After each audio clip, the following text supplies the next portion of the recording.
Ejamipco meme noviono. Buenos días, señoras. Ejamipco tata noviono. Buenos días, señores. Nuestro saludo, como siempre, al comienzo en el idioma mojeño trinitario. En el programa de hoy tenemos varios temas para ofrecerles. Espero que les guste. San Pedro y San Pablo celebran su aniversario patronal y de fundación. En la entrevista de la semana recordamos los primeros años de la misión jesuítica de San Pedro. Tendremos el habitual calendario histórico regional. Anunciamos lo que ha hecho y lo que hará Loreto para celebrar la llegada de las primeras reses hace 342 años a la antigua región provincia de Mojos. Y claro, tendremos música para matizar este encuentro cultural. Ojalá les gusten los temas. ¿Están listos? Así arranca Sache Mojos.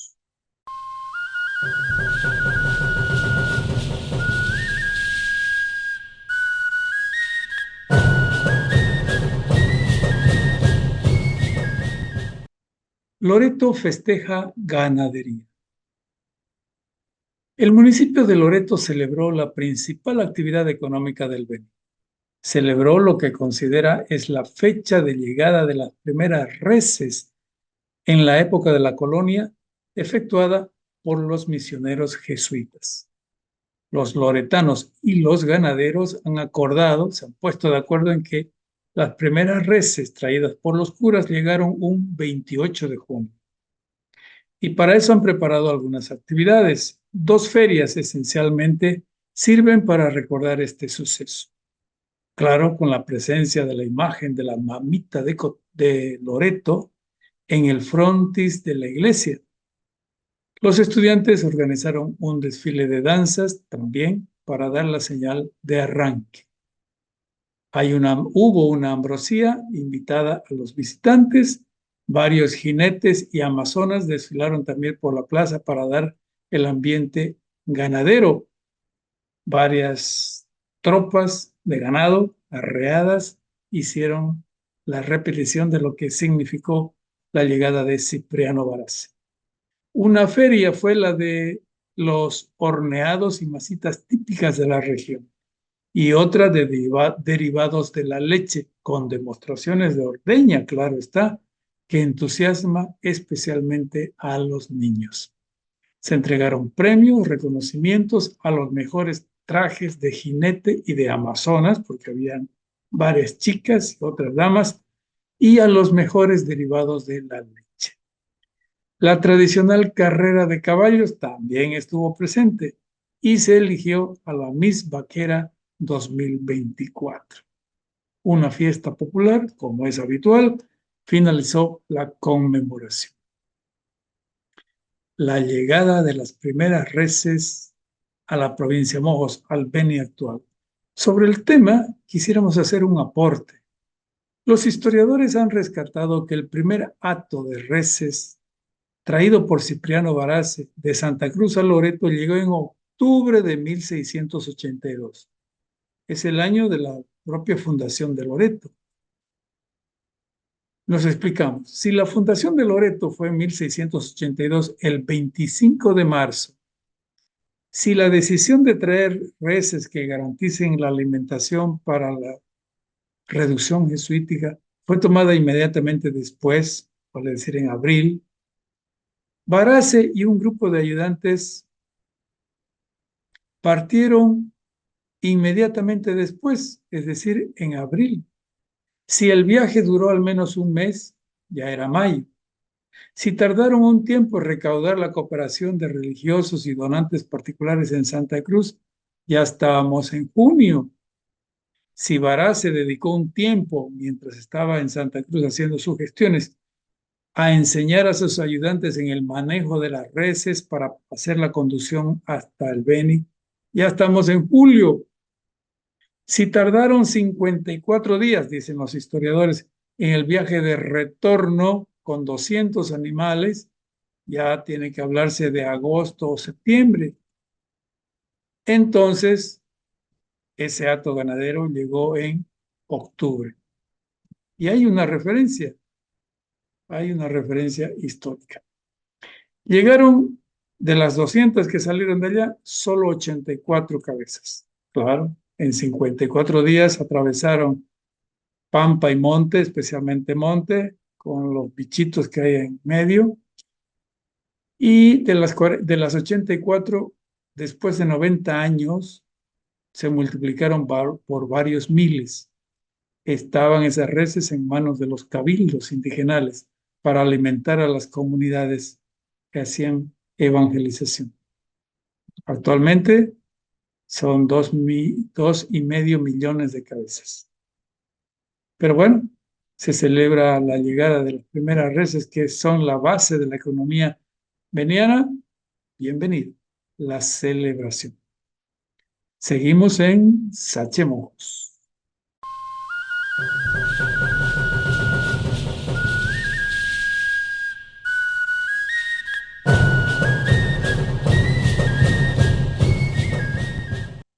Fiesta en Puente San Pablo.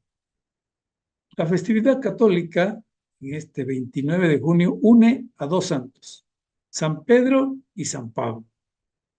Con esos nombres emblemáticos, figuras principales en el calendario católico universal, existen comunidades fundadas en diferentes épocas y en diferentes sitios, hay en todo el mundo. En el Beni, el San Pedro Apóstol, hoy convertido en San Pedro IX, está en la provincia Cercado, al norte de la provincia. Y está también San Pablo en la provincia Marván, al sur del departamento. El que originalmente fue un asentamiento agrícola apenas, hoy es un importante centro productor, San Pablo. Adoptaron el nombre de Puente San Pablo con una población que ha crecido. Es Puente San Pablo porque está justo en la orilla del río San Pablo, puente con el que se cruza de Beni a Santa Cruz, de Santa Cruz a Beni, y donde antes solamente fue la pascana de las flotas, de los buses.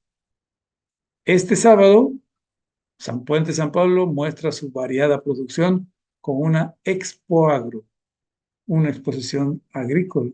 Ahí hay arroz, soya, frutas, de todo, de todo. Es un verdadero vergel.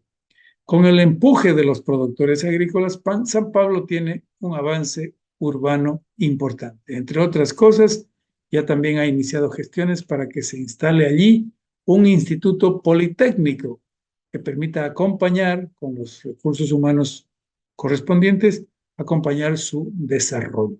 Felicidades a San Pablo, Puente San Pablo, que es una subalcaldía del municipio de San Andrés.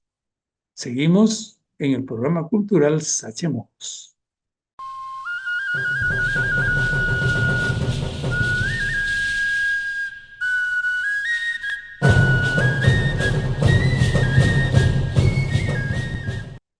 Cada 29 de junio, San Pedro, el santo católico, se presenta en el pueblo canichana. El santo Pedro es el protector de la comunidad que lleva su nombre en la provincia Cercado, departamento del Beni. Es San Pedro la antigua provincia colonial de Mojos que evangelizaron los jesuitas españoles. La primera fue Loreto, después Trinidad, la tercera San Ignacio, la cuarta San Javier y así sucesivamente. En el territorio colonial de Mojos, los jesuitas crearon reducciones para imponer la doctrina cristiana a los pueblos guerreros indígenas de esa región tropical, ahora Bolivia. Durante una década se dedicaron a imponer reducciones en el poniente del río Mamoré. Ustedes saben que el río Mamoré está, digamos, aquí al centro y el Beni es alrededor. Está una parte en el este y otra en el oeste.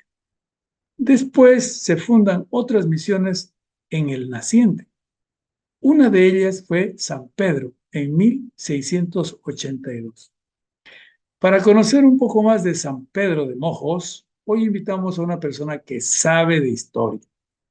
Doy la bienvenida al historiador Guillermo Nogales Carballo. Estudió en la Universidad de San Francisco Javier de Chuquisaca, en Sucre. Es profesor en colegios de Trinidad, asesor en varias instituciones, asesor en el Plan Mojos, que rescata el patrimonio cultural de varios municipios en una primera etapa. Guillermo es un constante colaborador aquí en Sache Mojos y por eso le digo, licenciado Nogales, bienvenido al programa. ¿Cómo estás, Juan Carlos? Muchas gracias y un saludo a todos aquellos que están escuchando y viendo también el programa Sachi. Ojalá que sean muchos, nos dicen siempre los que hacen mensaje que están escuchando. Bueno, vamos a entrar en el tema. Las primeras misiones jesuíticas en la época colonial de la antigua provincia Mojos fueron Loreto y Trinidad, las primeras misiones. Y las crearon en el lado este del río Mamoré. En los siguientes años los jesuitas levantaron misiones en el lado oeste, al lado de San Ignacio, San Borja. Después de una década más o menos, se crea la misión de San Pedro, 1697, si no estoy mal. En primer lugar, Sí, o el primer lugar de la fundación de San Pedro estaba en la ribera oeste, donde era la tendencia, en la ribera de la banda para nosotros. La primera pregunta que te hago es, ¿por qué persiste la idea de crear una nueva reducción en el lado oeste del Mamoré? yo creo de que como se va expandiendo la evangelización, hay algo que hay que tomar en cuenta, es que comienzan a llegar más misioneros. Con la fundación de San Ignacio, San Javier y San Borja, llegan más misioneros con ese fin de poder expandirla. Ahora, probablemente la etnia o el grupo con el que contactaron los misioneros está ubicada en esa zona y como para no trasladar la etnia de un sitio a otro para establecerla, por eso yo creo que la establecen a orillas del río Mamoré. Eso dicen los informes, que la primera fundación de la misión de San Pedro Apóstol se hace en un barranco, dice, así textualmente, en el barranco del río Mamoré. Entonces estamos hablando que estaba a orilla del río Mamoré y el río venía obviamente abajo. Las clásicas alturas, ¿no? Sí, exactamente, era una altura. Ahora, yo creo que este tema de la expansión evangelizadora no solamente se ve con San Pedro, que esté cerca del río Mamoré, porque, por ejemplo, igual en el caso del río Itenes, cuando ya se llegan, los jesuitas cruzan el río para poder evangelizar y tienen que volver de retorno. Yo creo que Volver lo a mismo cruzar. sucedió, volver a cruzar, porque la idea era no solo quedarse en una banda del río, sino poder, si había otra etnia que estaba al frente, también tenía que ser contactada y darse un intento reduccional que en algunos casos funcionó y en otros no, y se quedaron solamente con la población que había aceptado en ese entonces el evangelio cristiano. Hacer el contacto con otros misioneros dedicados a esa misión. Exactamente. Sí, Ya. porque no necesariamente el misionero, o sea, después de que se fundan los primeros pueblos, no necesariamente el misionero que contacta es el misionero que funda. Entonces, hay muchos casos, por ejemplo, la misión de San Pedro, si bien la fundó el padre Legarda, es el padre Agustín Zapata que hace los contactos. En algunos casos, incluso cuando se comienzan a convertir los averianos, son los averianos los que comienzan a contactar a los canichanas. Entonces pasa un proceso, unos 5, 6, 7 años, y recién ya viene otro padre y es el que trata de fundar y establecer la misión, y después viene otro padre ya que los reemplaza. Una cosita formal, del parte de la formalidad, ahora que lo has dicho y brevemente. La primera vez que se funda San Pedro es San Pedro Apóstol, ese es el nombre. ¿Tienes alguna referencia de por qué apóstol? Sí, lo que pasa es de que como ya habían fundado las antiguos pueblos misionales con términos de otros santos, como ya habían 5 misiones aproximadamente antes de San Pedro. Entonces, el patrono de San Pedro también es patrono de la iglesia en Roma.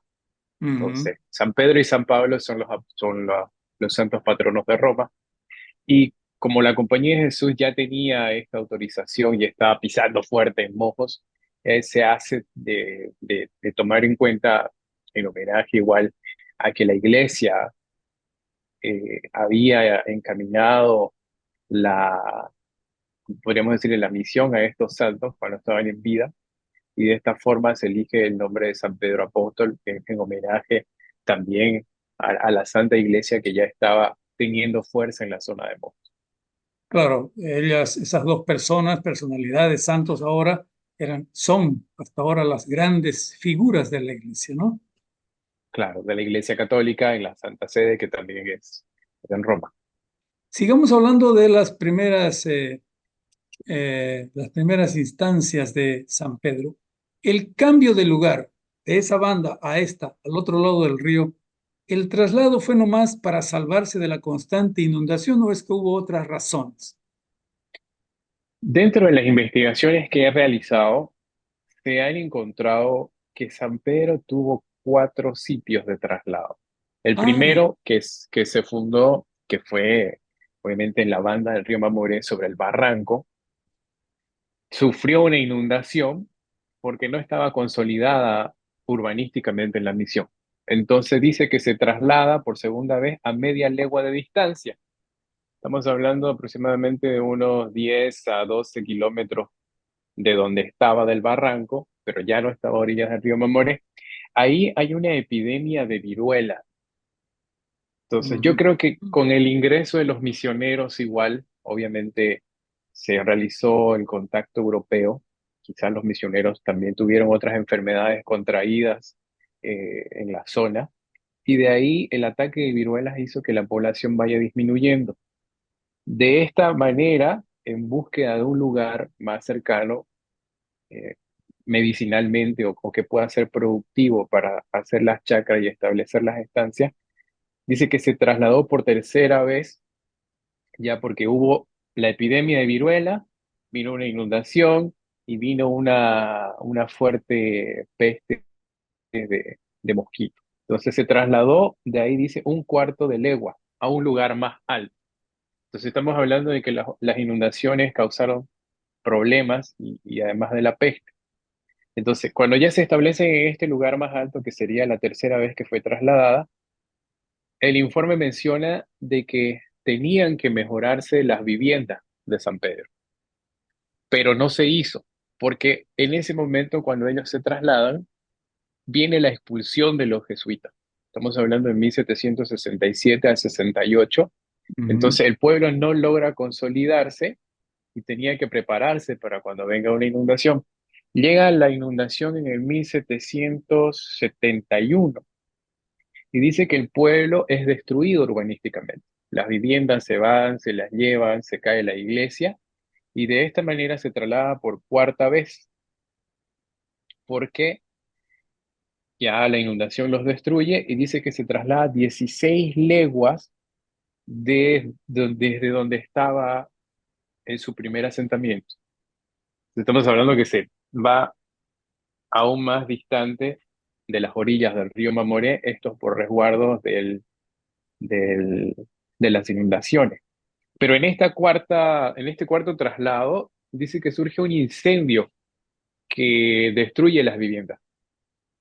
Entonces, se toma en cuenta de que ya está en su sitio actual, probablemente el cuarto sitio, y este incendio hace de que el pueblo, la población se vaya a algunos de los montes y se queden muy pocos, pero esos pocos, ya para 1773 en el censo, son 1621 personas que habitan en San Pedro. Y Trinidad, en ese mismo año, en ese mismo censo, tiene 850. Y Loreto tiene como igual como 900 personas. Entonces estamos hablando que las primeras misiones disminuyen, pero las que se fundan posteriormente son donde hay más gente. Este cuarto lugar o sitio definitivo ya estaba en esta banda del río, en el lado este, en la hacienda. Sí, y estaba a 16 leguas del río Mamore. Entonces estamos hablando que estaba un poco más lejos del río. Quiere decir que el San Pedro Viejo está ya en esta banda. y en esta misma banda recorren esas 16 como 90 kilómetros. Sí, yo creo que sí aproximadamente, porque actualmente esa es la distancia que en el San Pedro actual aproximadamente para llegar al río Mamoré. Alma More. Ahí encontramos una lógica que Ajá. demuestra que esto ha sucedido. Ahora, ¿qué papel desempeñó la misión canichana, ahora que dices la población mayor que otras ya instaladas, en esta primera centuria hasta la expulsión de los jesuitas? ¿Qué hizo que se convierta este, en esa condición de especial y más de más población? Yo creo que fueron dos factores. El primero fue que cuando los canichanas son convertidos al cristianismo, esto ayuda a que el cristianismo pueda llegar a los pueblos baures. Entonces, la misión de San Pedro se consolida y se comienzan a hacer el ingreso hacia la zona de los bauros. Se fundan las misiones de San Joaquín, se fundan las misiones de Magdalena y por último la misión de Concepción. Ahí hay un problema porque obviamente Cipriano Varaz es asesinado y es uno de los misioneros que la población le tenía tanto cariño. Entonces se toma en cuenta de que con la ubicación de San Pedro era la que tenía más acceso a las diferentes misiones, o sea, como es que estaba al medio. Y si uno se fija en el mapa, la misión de San Pedro queda cerca de Trinidad, también puede quedar cerca para ir a San Borja y queda cerca de las misiones de Baure o de la zona de Baure. Entonces yo creo que San Pedro ocupó un papel o una ubicación estratégica para poder llegar a las diferentes misiones, teniendo en cuenta de que su transporte terrestre las llevaba a las otras misiones y también por vía fluvial que no quedaba tan lejos de Mamoré. Y yo creo que esa ubicación igual la hace posible de que los padres en algún momento la sugieran como el pueblo de conexión y ya después de los jesuitas vemos que San Pedro va ocupando un lugar de capital de la administración del gobierno civil español en Mos.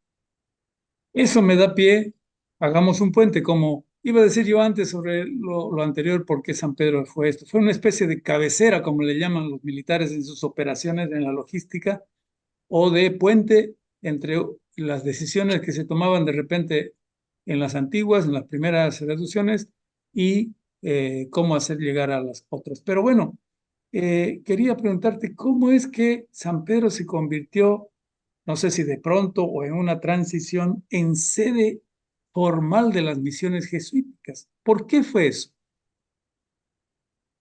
Bueno, cuando los jesuitas se van, San Pedro todavía no era tomado en cuenta como capital. Entonces, es cuando se cambia la transición al gobierno civil, o sea, cuando ya no hay jesuitas, y llegan los primeros gobernadores. En la llegada del tercer gobernador es cuando San Pedro ya comienza a tener esa función administrativa para administrar, como decían, las demás misiones que estaban a su alrededor. El gobernador, por ejemplo, Lázaro de Rivera, ya llega a San Pedro y menciona ya ahí como capital de la provincia Mojos. Ahora, esto también toma fuerza cuando Mojos se convierte en un gobierno político y militar, que eso es en el 1777, cuando ya pasa Mojos y la audiencia de Charcas al Virreinato de Buenos Aires. Entonces, ahí se concentra el poder administrativo. ¿Por qué? Porque los canichanas también son fortalecidos o son instruidos, estamos hablando de la población canichana, para poder también defender la administración civil de la corona, dejando de lado ya la religión, obviamente uno cree, es cristiano, pero ahora hay que administrar y reconocer al rey. Una de de los datos que convierten a San Pedro en más conocido que otros relativamente o comparativamente es el carácter de la gente. La mayoría de los investigadores coincide en que los indios canicianas, como se les llamó al comienzo, según las crónicas, tenían un carácter fuerte. hasta ahora se les endilga un calificativo de guerreros, de comegente. ¿Eran guerreros desde su nacimiento en el carácter antiguo? ¿Qué sabes? Bueno, las descripciones previas a la conquista de los canichanas, los describen de esa manera, ¿no? Como aguerridos, como rebeldes, también en el caso como bien defensores de su territorio, porque no los canichanas, a diferencia de los mojeños, por ejemplo, ellos no coexistieron con otras etnias en su reducción. En el caso, por ejemplo, no sé, de Loreto, tuvo mojeño, tuvo mayurana y los pintores. Entonces, creo que los canichanas, por un lado, aceptaron la reducción, obviamente porque los propios canichanas fueron los que conquistaron a su misma etnia. Entonces, eso crea una fortaleza entre el pueblo que posteriormente, cuando ya están convertidos, los misioneros los usan de ejemplo para conquistar a los baures. Que los baures también eran otros aguerridos, o eran, no sé, como hay parte de la historia, ¿no? Que eran los come humanos, caníbales. Entonces, los canichanas comienzan a hacer ese ejemplo de conversión al cristianismo. Obviamente eran fuertes guerreros, sí, por esa razón son adoctrinados posteriormente por la corona civil, por el gobierno militar, porque ven que ellos pueden defender lo que creen que están dispuestos a hacer. Muy bien. Estamos conversando con Guillermo Nogales, Nogales Carballo. Él es historiador académico, estudió en la Universidad de San Francisco Javier, ¿verdad? En Sucre. Sí, sí, ese Francisco Javier Chuquisaca. Es profesor en colegios aquí en Trinidad. Es asesor en varias instituciones. Hoy es asesor en el Plan Mojos, que está dedicado a rescatar el patrimonio cultural de los municipios, de algunos, por ahora en una primera fase, en el Beni. Gracias, Guillermo, por conversar con Sache Mojos. Con los antecedentes que hemos señalado, después, a finales del siglo XVII, aparece una figura controversial con sede o desde San Pedro. Es Juan Maraza. Fue corregidor de San Pedro y jugó un papel en la rebelión liderada por Pedro Ignacio Muiva en 1810. ¿Qué es lo que sabes? ¿Qué es lo que podemos añadir de Juan Maraza? Porque fue vilipendiado, fue denostado, fue acusado, aunque después reivindicado. Pero, ¿cuál es la opinión de un historiador que ha leído con con otros ojos la historia regional? Bien, bueno, dentro de las investigaciones que se han realizado respecto a Juan Baraza, yo creo que es una figura importante y respetada no solamente en el pueblo canichana, sino en la provincia de Mojos de lo que es el siglo XVIII, porque él aparece en los años 1700 como cacique de San Pedro. Entonces, al ser cacique, era la autoridad del pueblo, era la principal y mayor importante autoridad, pero como la capital administrativa de las misiones de Mojos también estaba en San Pedro, Juan Maraza tuvo bastante relación con los gobiernos civiles, o sea, con el gobernador militar, con los otros visitadores que llevaban de parte de la corona española. Entonces, él aprendió todo lo que es la administración civil colonial, estando de cerca, compartiendo con ellos.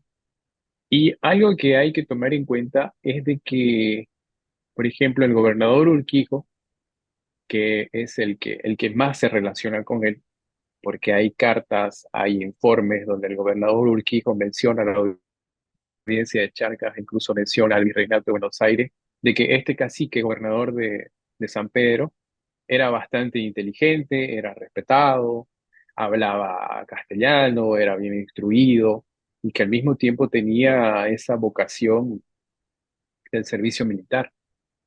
Entonces, de esta forma, yo creo que lo que hace la corona es tratar de hacer una alianza con, con Juan Maraza, pero al mismo tiempo con los canichanas, porque recordemos de que la población canichana respondía bastante a Juan Maraza, ya sea que esté en un bando o en el otro, siempre por respeto a su autoridad, fueron obedientes hacia su mandato. A tal grado de que hay un informe del gobernador Urquijo donde él solicita que a Maraza se le pueda otorgar una medalla de oro en Mm. reconocimiento a su fidelidad, a su servicio, porque sí, sí Juan Maraza llega a reconocer al rey como autoridad. ¿Por qué? Porque eso es lo que se les enseña. Entonces, si ellos están adoctrinándose de que el rey Carlos III era la autoridad suprema, que su esposa, que ambos venían y eran ordenados por Dios, entonces es algo que se transmite. Y yo creo que ahí hay una alianza estratégica que la plantea el gobierno civil para tratar de tener fuerza en la provincia. Pedro Pablo de Urquijo era el nombre exacto de Urquijo, ¿no? Sí, exactamente. Cargo, honor, medalla, creo incluida, que se le concedió a Juan Maraza hasta 1820 y tantos, ¿no? Sí.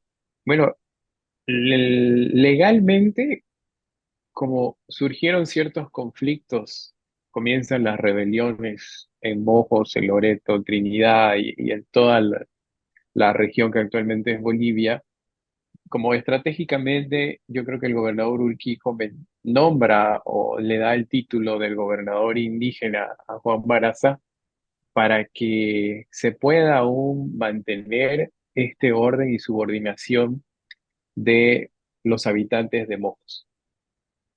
Entonces, legalmente, obviamente, el gobernador sí seguía ejerciendo las funciones, pero esta figura de gobernador indígena yo creo que es utilizada más que todo para mantener la calma dentro de la provincia mojeña.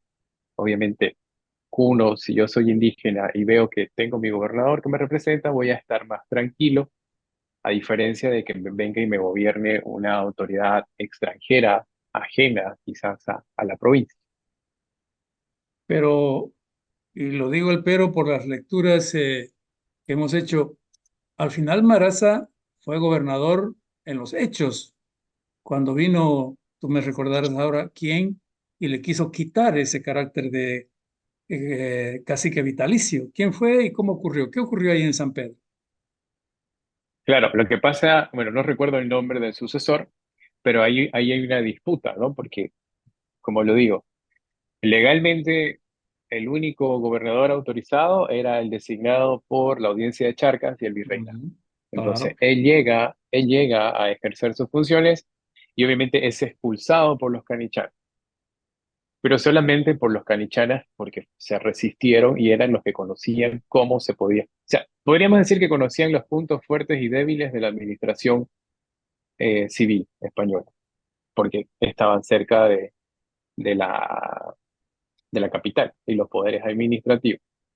Entonces, la provincia de Mojos tiene un vacío, podríamos decir, de gobernación legal española. Por esta razón se lo reconoce y lo toman en cuenta a Maraza, porque sabían que con él y con todos los relacionamientos que tenían, no iba a haber problema y que la provincia iba a estar a salvo y que nadie se iba a rebelar y que nadie iba a hacer más destrozos por los cuales se pudiera dominar. Entonces, él gobierna, pero dentro de los papeles administrativos de la corona, tienen que buscar alguna manera de cómo poder retomar Mojos, y eso ocurre ya posteriormente, estamos hablando de 1800 en adelante, antes de la fundación de la República, donde ya no se los toma en cuenta a los canichanas, sino se los toma en cuenta a representantes de otros pueblos, tanto como el de Trinidad, Loreto y San Ignacio, y yo creo que eso lo hacen para poder volver a tener el control ya de la provincia. y en eso juega un papel también la relación, más bien el carácter que tenían los canichanas de su antigua formación, que de padres a hijos, de abuelos a nietos se fue transmitiendo, ¿no? Claro, claro, porque si vemos San Pedro de cómo era hasta la actualidad, hay algo que se toma en cuenta igual, que cuando pasa después la rebelión y Bolivia se llega a independizar, los canichanes ya no se quedan en el sitio. O sea, ya esa fortaleza que tuvieron, tanto militar o fortaleza aguerrida, Algunos se vuelven a su vida antigua en los montes y algunos también pasan a quedarse y resistir en el pueblo, pero adoptando una forma de vida ya un poco más pasiva, podríamos decir. Bueno, hemos hablado en la última parte de la transición que hubo desde la fundación, los traslados, la ubicación, la importancia que adquirió, el avance que ellos favorecieron a los jesuitas para hacer la evangelización más al norte, más hacia los Baure, y llega la independencia. Una vez llega la independencia, ¿qué pasó con la misión de San Pedro? En realidad, ¿qué pasó con las misiones jesuíticas? ¿Quiénes las gobernaron? Bien, cuando llega la independencia todavía gobiernan los cabildos. Yo creo que eso es importante decirlo.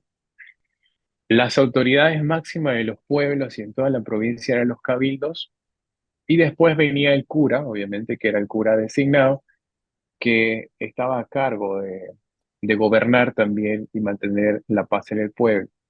En 1825 ocurre eso.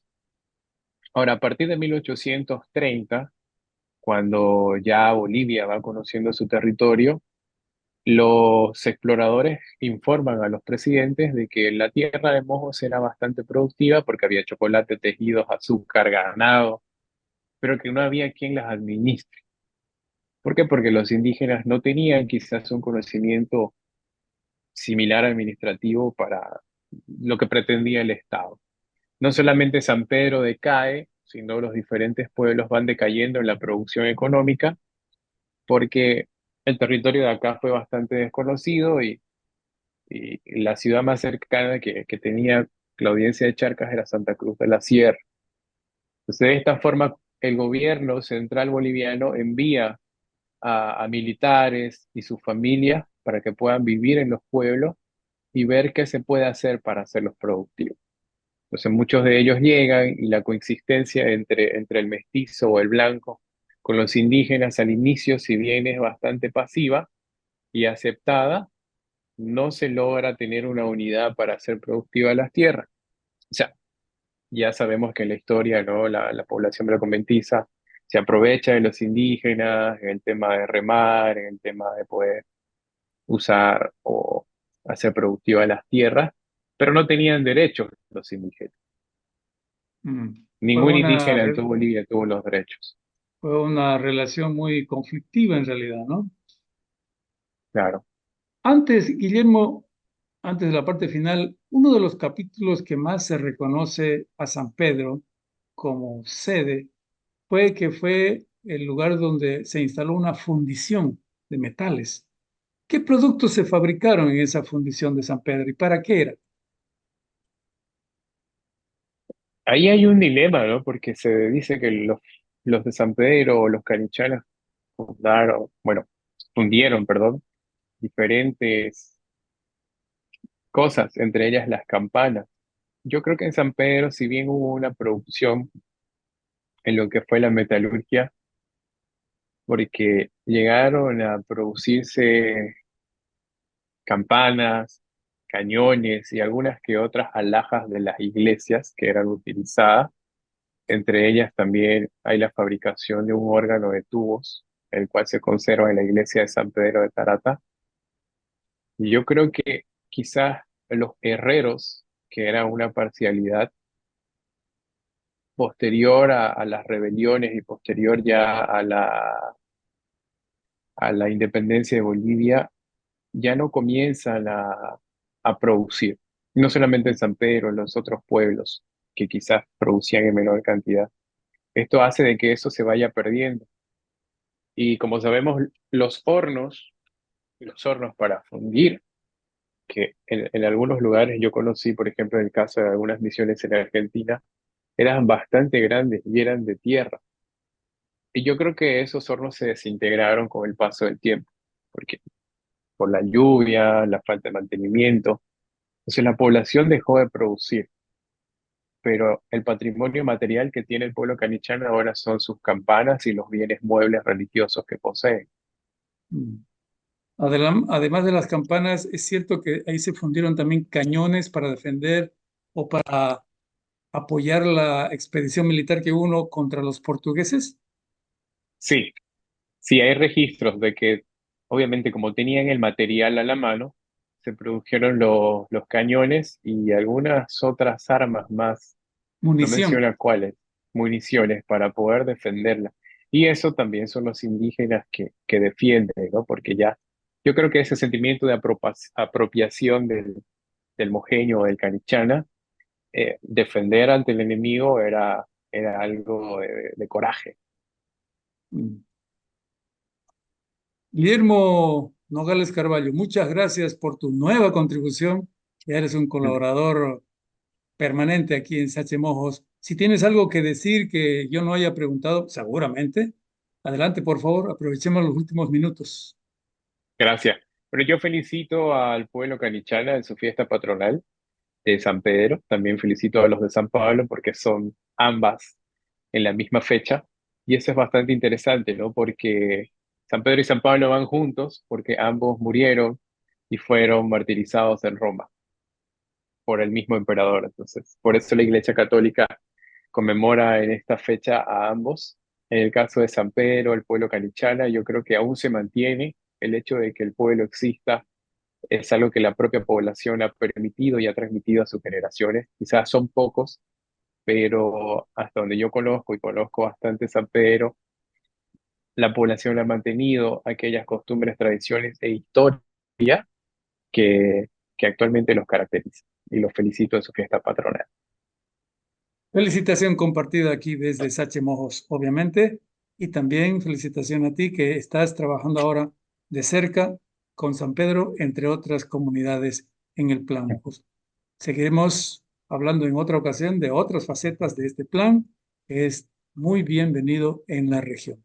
Gracias, Guillermo. Seguimos nosotros en Sache Mojos.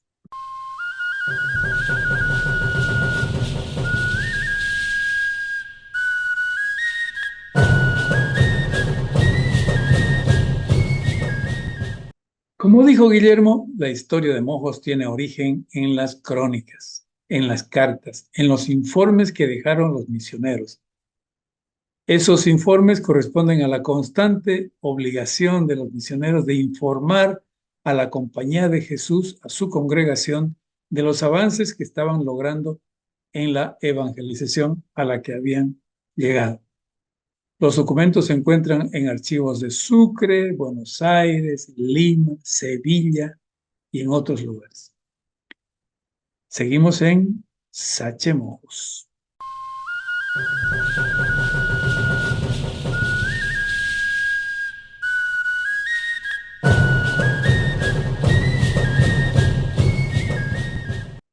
El Hichi de los Canisianas. En la cultura de las tierras bajas de Bolivia existe la figura de la leyenda. La leyenda es la que transmite la historia y las creencias de cada pueblo.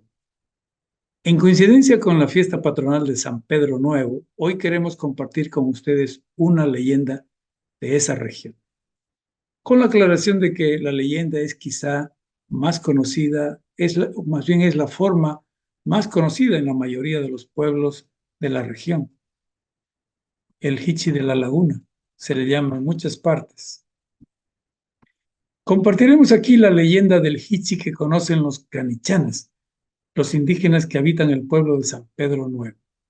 La leyenda se llama el Hichi de la Laguna Brava. Contada por los mismos canichanas, está en un documento de Culturas Vivas, publicado por el Observatorio Regional Amazónico, que es una oficina dependencia de la Organización del Tratado de Cooperación Amazónica. Dice la leyenda del Hichi de la Laguna Brava de San Pedro.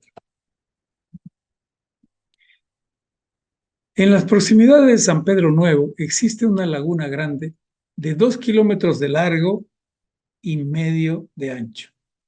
Rodeada de árboles, hay arbolitos negros, árbol el crespito, guayumequi, sanquintos, sauces y muchos otros. Tiene un arroyuelo que en tiempo de agua le mete agua y en tiempo seco es desaguadero, le saca y lleva sus aguas al río Tamuco y del Tamuco al río Mamore.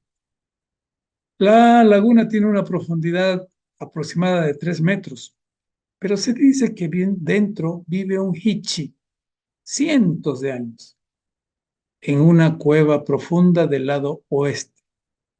En ese lado, la laguna tiene grandes barrancos, propicios para la fiera. Allá el agua es clara, sirve para tomar, cocinar y para bañarse.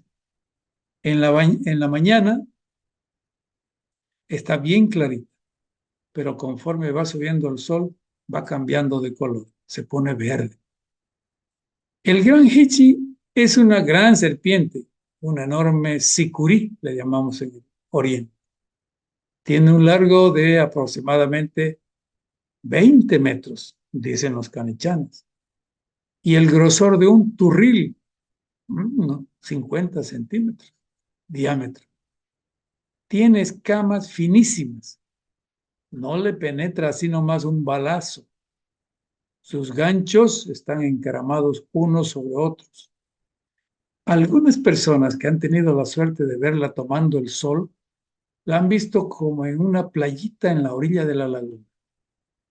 Cuando el sol está caliente y le da un costado, brilla como grandes espejos. Su cabeza es grande, como un mate grande, como una calabaza. Sus ojos brillan como dos grandes lumbreras de noche. Para llegar allá hay que tener mucho cuidado y gran silencio, ya que el hichi, en cuanto percibe olor humano, lanza bramidos que estremecen. Son como grandes truenos, lejanos y fuertes, y la tierra tiembla. Y el agua explota como una bomba y se levanta a unos 6 metros de altura cuando se mete al agua. Y comienza a subir, bajar, subir. Y el color del agua se pone color de sangre. Y despide un olor penetrante. Kiabó, le decimos por acá. Después el hichi se mueve debajo de un yumomal, que es tarope encima del agua, que flota, y mueve todo ese grueso yumomo. Algunos visitantes lo han encontrado en media laguna y han podido contemplar su gran cola y claro, se dan un gran susto de verla tan descomunal víbora. Nada muy rápido, velocidad increíble.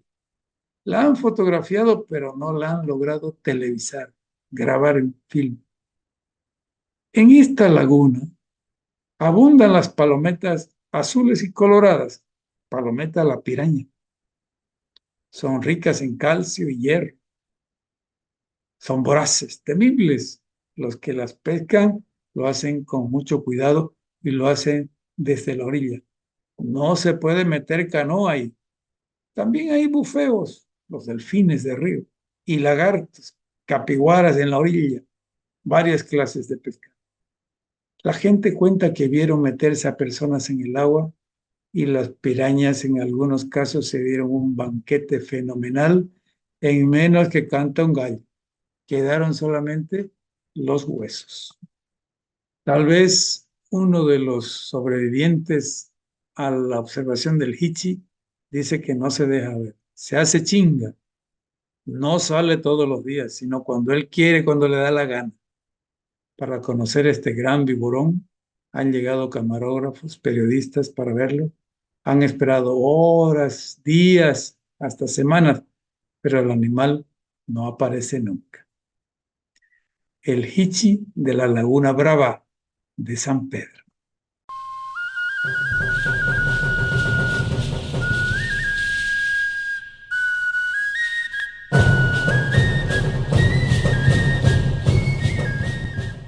Amor Tacana. En el folclore boliviano, la variedad va acompañada de la multiplicidad indígena. En Bolivia, ya sabemos, existen al menos 36 pueblos nativos. Uno de esos pueblos es el Tacana. Los indios tacanas tienen su población repartida en comunidades de Beni y La Paz, pero también algunos en Pando.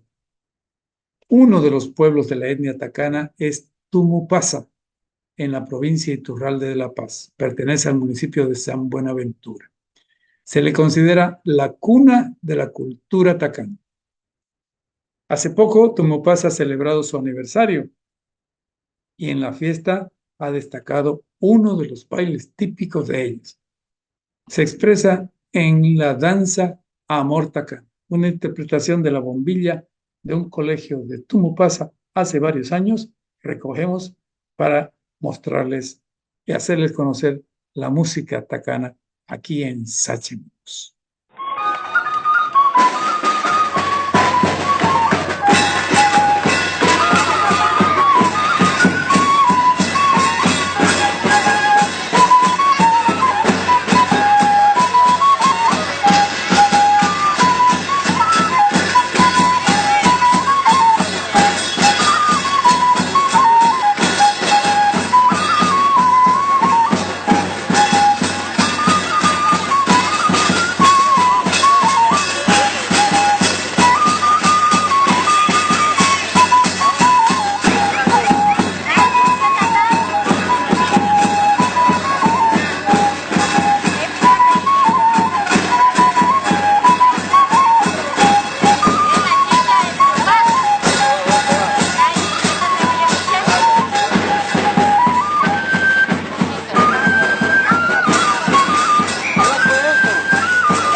Calendario histórico regional, un sector especial para recordar algunos hechos, hitos en la historia regional. Comenzamos. Calendario histórico regional, año 1943, 1 de julio. Fallece el coronel Federico Román Calderón en Chimoré. Tenía 68 años. Fue parte de la columna Porvenir que defendió el Acre boliviano. Intervino en la construcción de una senda entre Cochabamba y Beni y del camino Riberalta-Cachola Esperanza. Federico Román fue el responsable del reclutamiento de soldados en el Beni para la Guerra del Chaco. Después de la Guerra del Acre, 20 años después, acusó a Nicolás Suárez de haber defendido Bolivia de los brasileños solo por sus intereses económicos. Por eso, el hijo de Nicolás Suárez, de mismo nombre, desafió a duelo y Federico Román hizo lo mismo. El pleito se convirtió en juicio y finalmente la controversia quedó en amenaza. Román había nacido en Caranavi. Calendario histórico regional, año 2023, 1 de julio. La veniana María Stephanie Rivero Giese gana el concurso Miss Bolivia Universo 2023.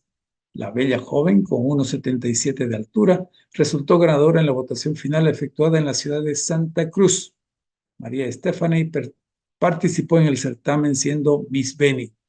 Ella es oriunda de Trinidad, es arquitecta, modelo independiente. Antes fue reina de la tradición en Trinidad y reina de la comparsa de los periodistas. Nació en Trinidad el 26 de diciembre de 1996. Calendario histórico regional, año 1963, 2 de julio. Nace Miguel Peña Guaji en la comunidad Medio Monte, cerca de San Lorenzo de Mojos, de padre chiquitano y madre mojeña trinitaria. Calendario histórico regional, un sector especial aquí en Sachimocos.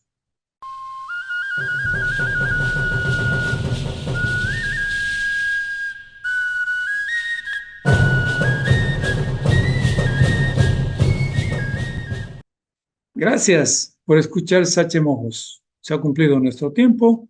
y enviamos saludos a los fieles seguidores del programa.